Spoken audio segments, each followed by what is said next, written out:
हमारे साथ हमारे गेस्ट जुड़ रहे हैं। नवीन उपाध्याय जो वरिष्ठ पत्रकार हैं वो जुड़ चुके हैं। अकुश श्रीवास्तव ये भी वरिष्ठ पत्रकार हैं। आप दोनों का एनडीटीवी में स्वागत है। आपने राष्ट्रपति का अभिभाषण सुना होगा और इस दौरान उन्होंने पेपर लीक के मुद्दे पर का भी जिक्र किया, यानी कि कहीं ना कहीं सत्ता पक्ष को पता है कि विपक्ष जोरों शोरों से ये मुद्दा उठाने जा रहा है और राष्ट्रपति ने अपने अभिभाषण में इस बात को तरजीह दी है। नवीन जी, देखिए, ये एक्सपेक्टेड था क्योंकि जिस तरीके से ये एक्सप्लोसिव सिचुएशन डेवलप किया है पेपर लीक को लेकर, और जिस तरीके से अपोजिशन ने इंडिकेट किया है कि वो इसको बहुत स्ट्रांगली उठाएंगे, तो ये एक्सपेक्टेड था कि इसको एड्रेस किया जाएगा प्रेसिडेंशियल एड्रेस में। लेकिन मेरा मानना है कि इस प्रेसिडेंशियल एड्रेस में बहुत सारे ऐसे चीजें हैं जो कि लॉन्ग टर्म गवर्नमेंट के एजेंडा को हाईलाइट करती है बहुत डिस्क्रीट तरीके से। क्योंकि अगर आप देखिएगा तो प्रेसिडेंट ने कहा कि बजट में फ्यूचरिस्टिक एंड बिग डिसीजन लिया जाएंगे, इकोनॉमिक एंड सोशल। इकोनॉमिक तो हम समझ सकते हैं, टैक्स रिफॉर्म हो सकते हैं, बहुत सारे ऐसे चीजें हो सकती है, डिसइन्वेस्टमेंट से लेकर और चीजें हो सकती है।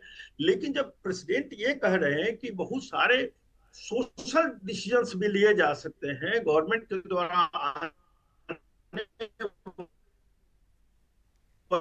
दिनों, प्रेसिडेंट ने सीएए के बारे में, सिटीजनशिप अमेंडमेंट एक्ट के बारे में मेंशन किया है। मेरा मानना है कि कहीं ना कहीं गवर्नमेंट के जो अनफुलफिल्ड एजेंडा है लास्ट 10 इयर्स के, यूनिफॉर्म सिविल कोड और एनआरसी, उसके तरफ भी ये इंडिकेशन है।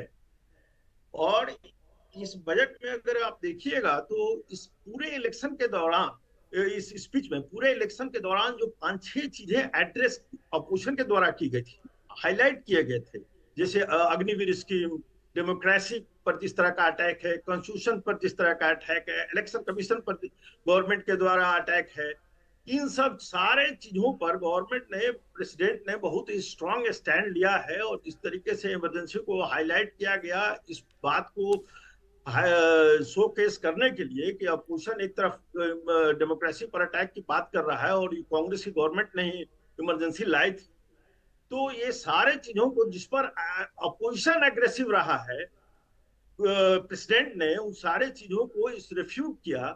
मेरा मानना है कि एक चीज को केवल गवर्नमेंट साइलेंट रह, वो है प्रेसिडेंट साइलेंट रह गई, वो अग्निवीर स्कीम पर। और मेरा मानना, एक्सपेक्ट कर रहे थे कि कहीं ना कुछ उस पर क्लैरिटी आएगी, क्योंकि कुछ रिपोर्ट्स आए थे कि आर्मी ने रिकमेंडेशन दिया है कि 4 से 8 साल इसको बढ़ा दिया जाए, लेकिन गवर्नमेंट हाँ, इसके क्योंकि बारे हमारी में भी साइलेंट कुछ रही। जानकारों से बात हो रही थी तो वो भी यही कह रहे थे, हो सकता है कि गवर्नमेंट कुछ चेंजेस करे अग्निवीर स्कीम में, हो सकता है इसी वजह से इसका जिक्र नहीं किया गया। लेकिन मैं आपातकाल पर आऊंगी, इमरजेंसी का भी जिक्र किया है। अकुश श्रीवास्तव भी हैं हमारे साथ। श्रीवास्तव साहब, जब लोकसभा अध्यक्ष बने ओम बिरला, उन्होंने भी इमरजेंसी का जिक्र किया। आज राष्ट्रपति का अभिभाषण में भी आपातकाल का जिक्र हुआ। उन्होंने कहा कि संविधान पर बड़ा प्रहार था ये। देखिए, जहां तक मैं एक सेंटेंस और जोड़ना चाहूंगा कि पूरा भाषण जो था, अभिभाषण जो था, वो एक्सपेक्टेड लाइंस पे था। पूरा भाषण, मैं एक की बात नहीं कर रहा हूँ, पूरा भाषण एक्सपेक्टेड लाइन था। और अब तक के पुराने अभिभाषण को देख लीजिए तो पुरानी सरकारें, पुराने जो है वो अपनी उपलब्धियों को गिनाते हैं, अपने ध्येय को गिनाते हैं और तो फिर आगे बढ़ने की बात करते हैं। लेकिन ये भाषण इसीलिए, जो आपने पॉइंट कहा है, उससे अलग है।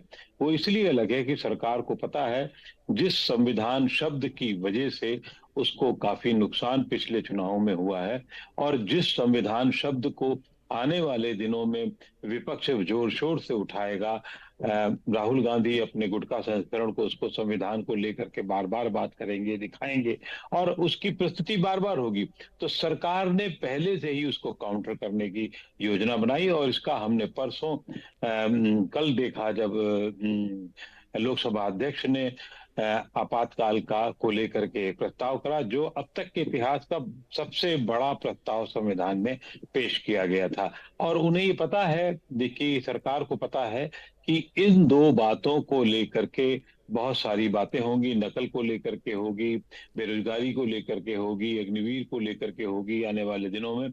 तो उन्होंने अग्निवीर को लेकर के सरकार अभिभाषण में राष्ट्रपति नहीं कर सकते हैं कि कोई घोषणा करें, वो एक इशारा कर सकती है। वो उन्होंने युवाओं को लेकर के करने की कोशिश की है कि उनके लिए देखा जाएगा, वो एक अलग मुद्दा है। लेकिन उन्होंने पूरी तरीके से आने वाले दिनों में सरकार रणनीतिक तौर पे जो काम उसको करने वो तो करने ही है, चाहे वो डिफेंस को लेकर के करना है, चाहे वो बजट को लेकर करना है, चाहे जीडीपी को लेकर करना है, चाहे गरीबों को लेकर करना है। बजट में जो अब की से जो लोक लुभावन बजट होने के जिसकी पूरी संभावना है, कठोर बजट हो सकता है लेकिन लोक लुभावन भी होगा, ये दोनों बीच की रेखाएं होंगी, वो सब उन्होंने बताने की कोशिश की है।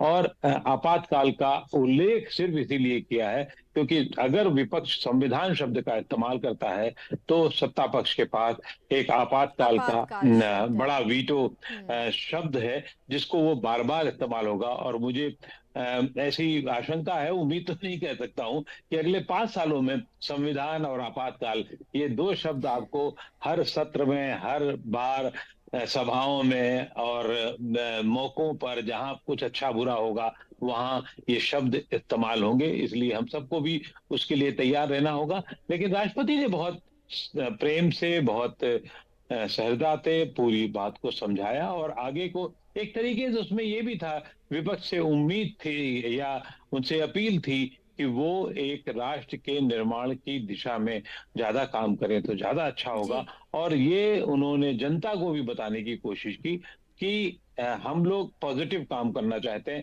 अब बाकी जिम्मेदारी विपक्ष की भी होगी। हमारे साथ गेस्ट मौजूद है नवीन उपाध्याय, वरिष्ठ पत्रकार, अकुश श्रीवास्तव, वो भी वरिष्ठ पत्रकार हैं, लगातार हमारे साथ बने हुए हैं। मैं यहाँ पर मुद्दा जो आपसे जिक्र कर रही थी कि एक तरफ संविधान की बात उठा रहे थे, दूसरी तरफ आप सिंगोल को भी अब बीच में ले आए हैं। आपने सुना होगा सपा के एक सांसद को, उन्होंने कहा कि सिंगोल की जगह संविधान वहां पर रखा जाना चाहिए था।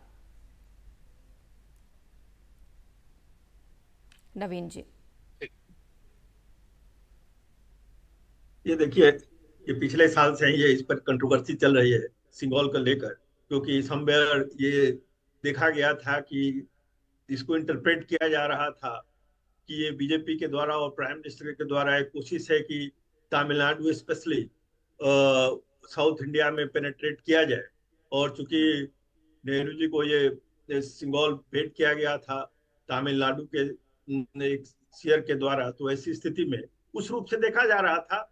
मेरा मानना है कि वो इसको बहुत बड़ी हम कंट्रोवर्सी के रूप में नहीं देखते हैं। ये डिमांड्स होते रहेंगे, लेकिन आई डोंट थिंक इट्स कोई बहुत बड़ा इसको लेकर कोई चेंज होने वाला है और गवर्नमेंट इसको कंसीडर करने वाली है। It's a done deal and it's over.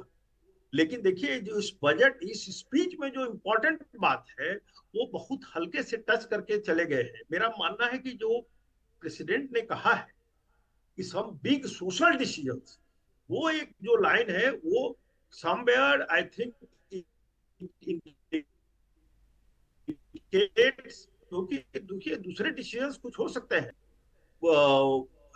काफी उसको आगे चलकर देखना पड़ेगा। दूसरी चीज जो है वो है कि जो लास्ट में प्रेसिडेंट ने कहा कि जो मिस इन्फॉर्मेशन के बारे में कहा गया कि एक अटेम्प्ट जो हो रहा है मिस इन्फॉर्मेशन के द्वारा और उस डिवाइसिव फोर्सेस उसको यूज कर रहे हैं और कंट्री में मिस इन्फॉर्मेशन फैलाया जा रहा है और उसको टैकल करने की जरूरत है। उसको हम इस रूप में देख रहे हैं कि गवर्नमेंट के पास गवर्नमेंट ने जो बिल एक पास कराया था यूट्यूब को कंट्रोल करने के लिए, हमको लगता है कि government is serious about it's implementation. भले ही इसको कोर्ट के द्वारा भी रोक लगाई गई है, लेकिन समवेयर आई थिंक आने